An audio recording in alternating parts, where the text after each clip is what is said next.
hushed assembly of nobles stands by torchlight in the royal hall. On the throne sits a figure draped in velvet and ermine, a queen in lavish coronation attire. But her face is ashen, her body eerily still. She is a corpse.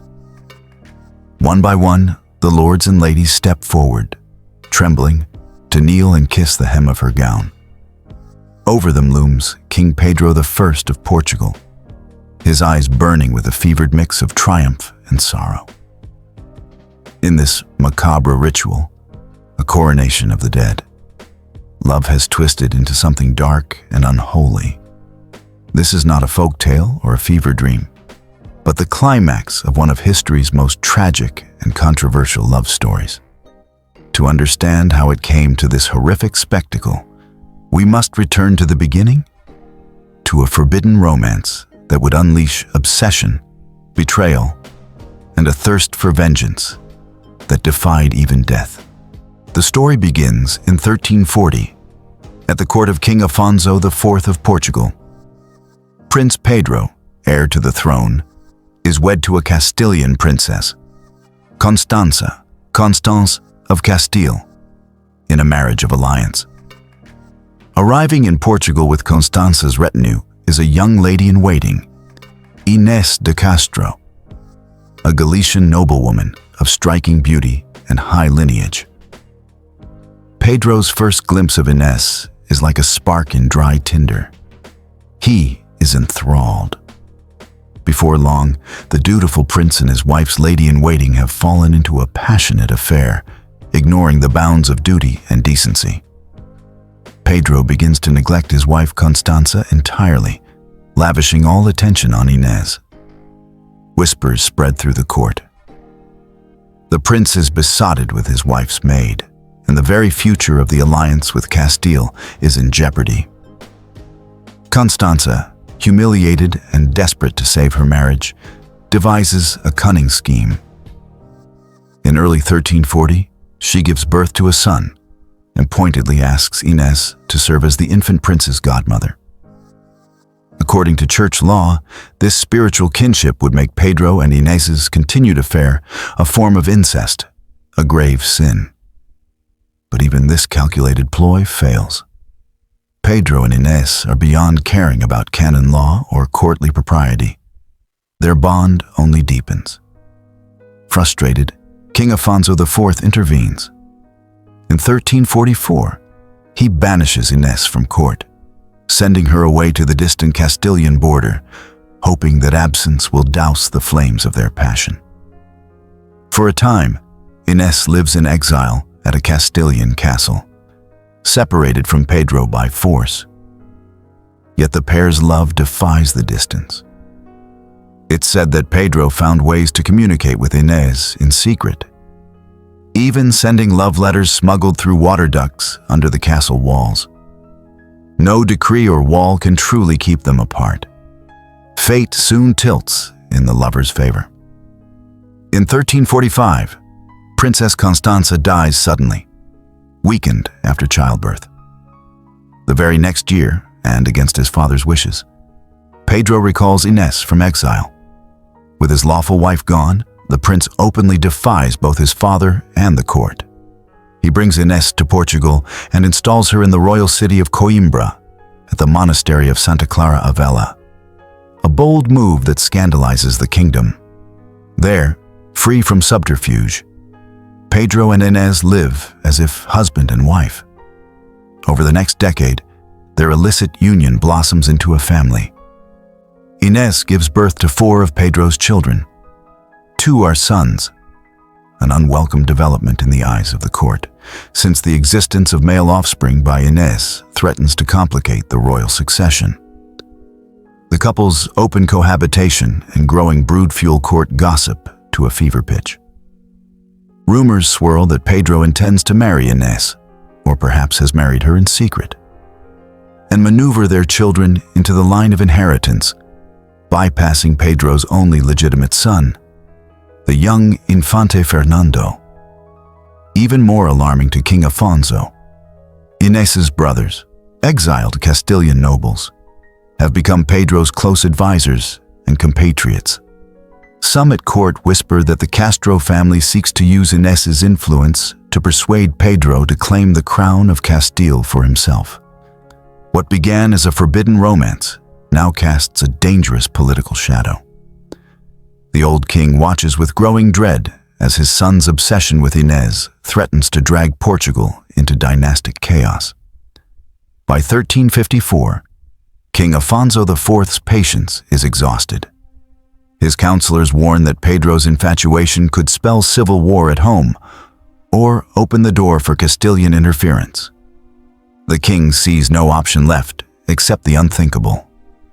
With a heavy heart, Afonso IV consents to a deadly plot to remove Inês de Castro once and for all. On a cold January day in 1355, doom comes for Inês.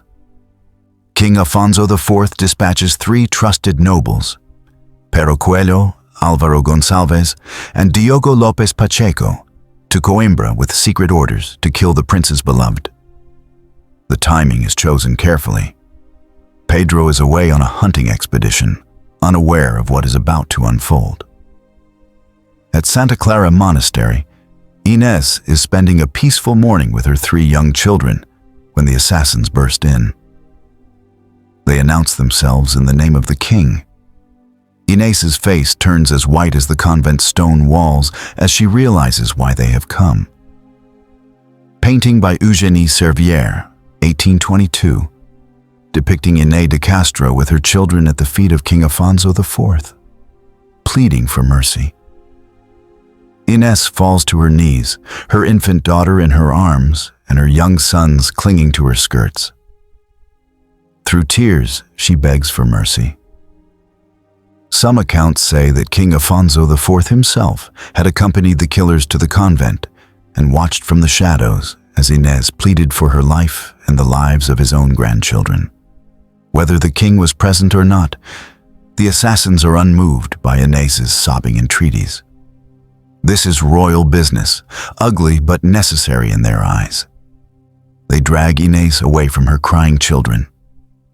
Inés de Castro, once the hopeful girl who captured a prince's heart, is forced to her knees one final time. A sword flashes. In a single brutal stroke, they behead her. Her blood pools on the convent floor as her little ones wail in terror. Inés is 29 years old. The murder of Inés de Castro is as shocking as it is cruel. A beloved mother and the uncrowned love of the prince has been butchered in a monastery. Her severed head left as a grim trophy. Even hardened courtiers shudder at the brazenness of the deed. King Afonso IV has spilled innocent blood to preserve the kingdom's stability, or so he believes. But the old king has made a fateful mistake. He has turned his son's undying love into unquenchable fury. When Pedro returns and learns of Inés's fate, something in him breaks. The prince holds her bloodied body and howls in agony. Grief ignites into rage, and rage into rebellion. That same year, Pedro raises an army against his father in open revolt. Consumed by hatred for all who had a hand in Inés's death, he vows to punish the murderers and overthrow the king who gave the order. Portugal plunges toward civil war as towns and noble families choose sides. Father against son, king against heir. The country braces for bloodshed. Pedro is driven less by ambition than by a tormented thirst for vengeance. A prince turned avenger, determined to make his father pay in kind for Inés's murder. The brief civil war that erupts is vicious but inconclusive.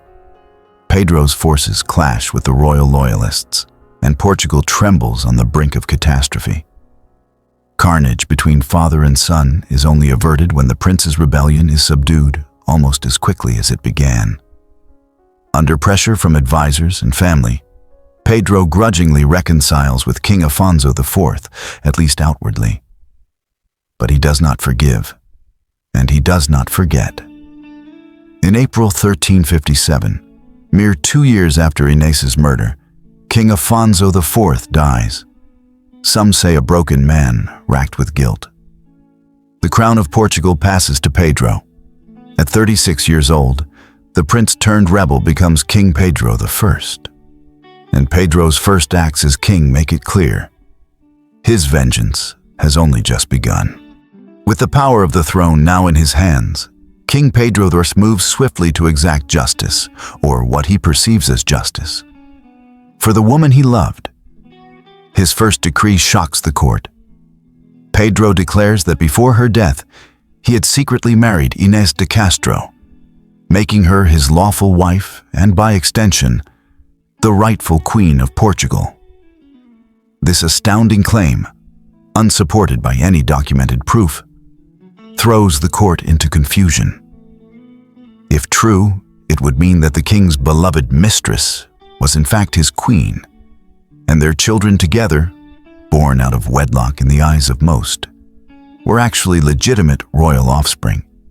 Many suspect Pedro's claim of a secret marriage is a fabrication driven by grief and guilt, but none dare challenge the king openly. Through this bold pronouncement, Pedro posthumously elevates Ines to a status she could never attain in life. Next, Pedro turns his attention to the men who spilled Ines's blood. He has waited years for this moment. The three assassins, Coelho, Gonçalves, and Pacheco, fled Portugal after killing Ines, finding refuge in neighboring Castile. Now King Pedro channels all the resources of the crown into a manhunt. Envoys and spies are dispatched. Diplomatic pressure is applied. After several years, Pedro's persistence pays off. By 1361, two of the killers, Pero Coelho and Álvaro Gonçalves, are finally captured and delivered back to Portugal in chains. The third, Diogo Lopes Pacheco, narrowly escapes Pedro's reach and lives in exile, haunted by the specter of the vengeful king. Pedro III arranges a public ritual of retribution, unlike anything Portugal has seen. He wants not merely to execute the assassins, but to make a horrific example of them. The two men are brought before the king, who by now has become legendary for the cold fury he bears. In the town square of Coimbra, before a hushed crowd, Pedro pronounces the sentence. No quick death by sword for these men. Their punishment will mirror their crime. The king's guards seize Coelho and Gonçalves. What happens next is so graphic that chroniclers would record it with horror. At Pedro's command, the executioners rip the hearts out of the two living traitors, tearing one man's heart from his chest and the other's from his back. The symbolism is as deliberate as it is gruesome. These killers, Pedro declares, possessed no heart after inflicting such heartbreak upon him. As blood pools at the scaffold, the crowd watches in morbid silence. Some are sickened, others grimly satisfied. King Pedro, face flecked with the blood of his enemies, has avenged Ines in body and spirit. This act of barbaric justice sends a chill through the nobility. Never before has a king of Portugal exacted such personal, brutal vengeance.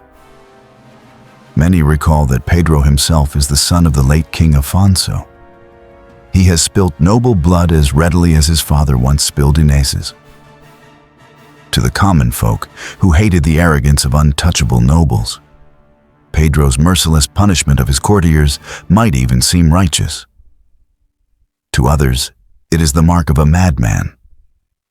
King Pedro earns two enduring epithets: Pedro the Just and Pedro the Cruel. In the fevered mind of the king, however, there is no contradiction. He believes he has done justice by Ines, no matter how dreadful the means. Having brutally punished the living, King Pedro I now turns to honoring the dead. His beloved Ines is gone, but in Pedro's heart she still reigns as his queen. In 1360, 5 years after Ines's murder, Pedro orders her body to be exhumed from its modest grave in Coimbra. The remains of Inês de Castro, now reduced to bone and dust, are to receive the honor that was stolen from her in life.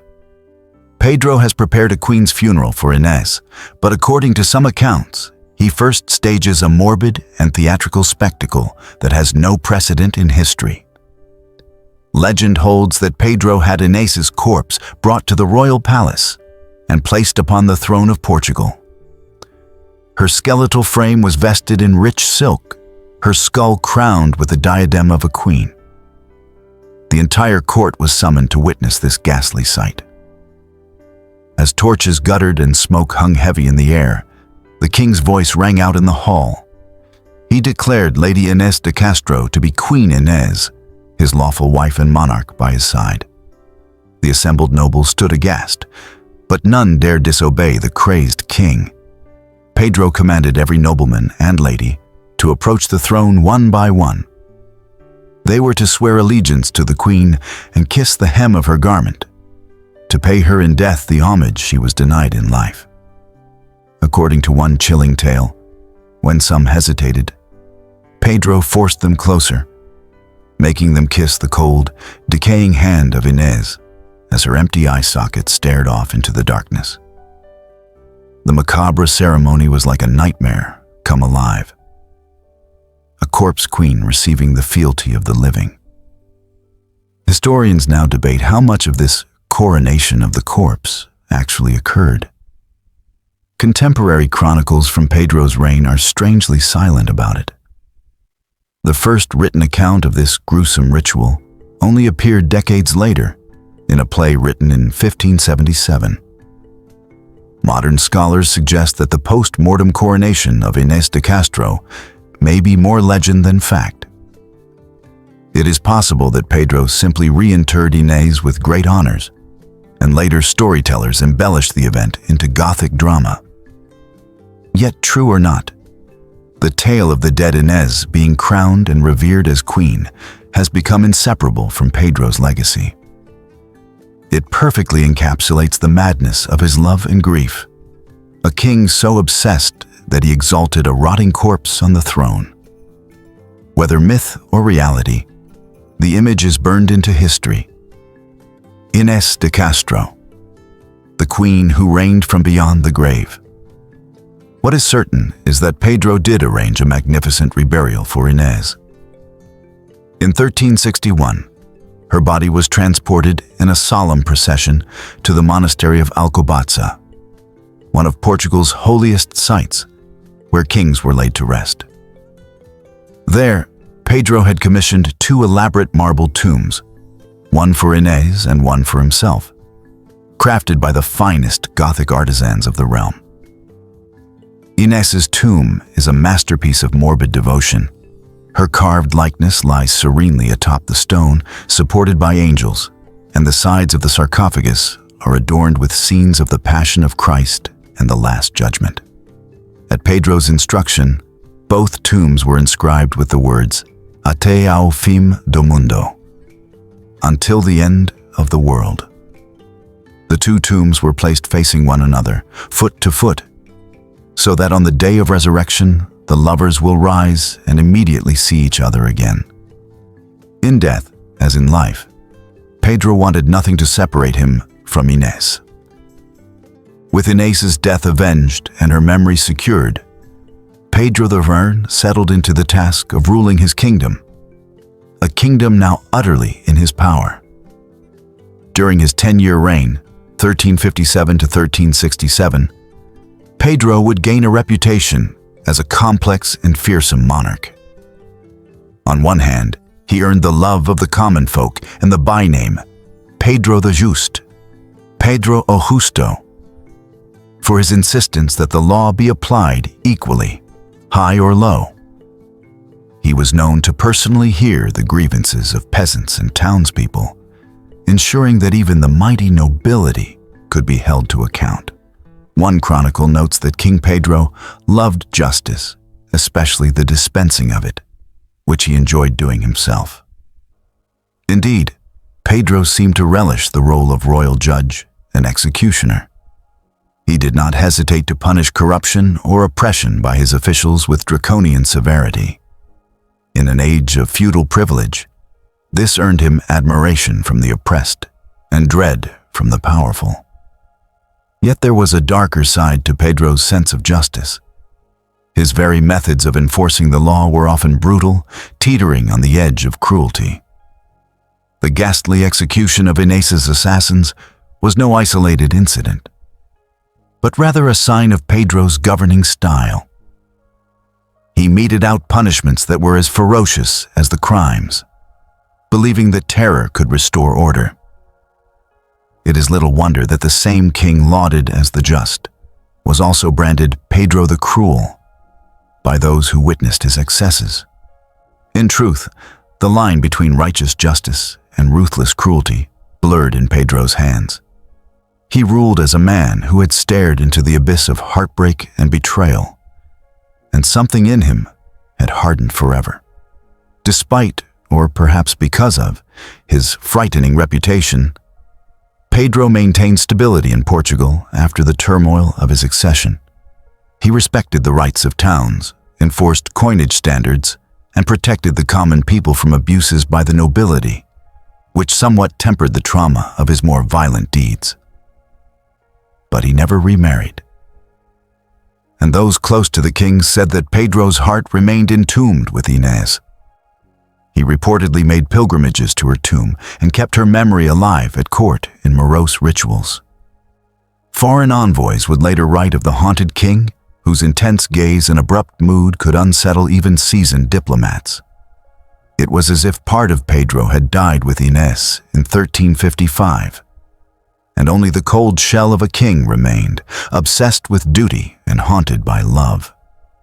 King Pedro I died on January 18, 1367, at the age of 46, reportedly still bitter over Ines's fate until his last breath. True to his wishes, his body was placed in the tomb opposite Inês de Castro in Alcobaça, their feet nearly touching. In death, the lovers were reunited. The inscription on their tombs promises that they will find each other until the end of the world. And the Portuguese people believed that in the afterlife, Pedro and Ines's souls would finally know peace. Centuries have passed, yet the tale of Pedro and Ines endures in Portugal, retold in poems, paintings, operas, and folklore. It is a story so dramatic and heartrending that it has become legend. Inês de Castro is often called a Rainha Morta, the dead queen, and her fate has been immortalized by writers from Camões to modern novelists. The saga's appeal is universal. A great love cut short by cruelty, a prince's obsession that subverts the natural order, and the unsettling idea of justice pursued beyond the grave. Standing before the twin tombs of Pedro and Ines in the monastery church, one can almost feel their presence.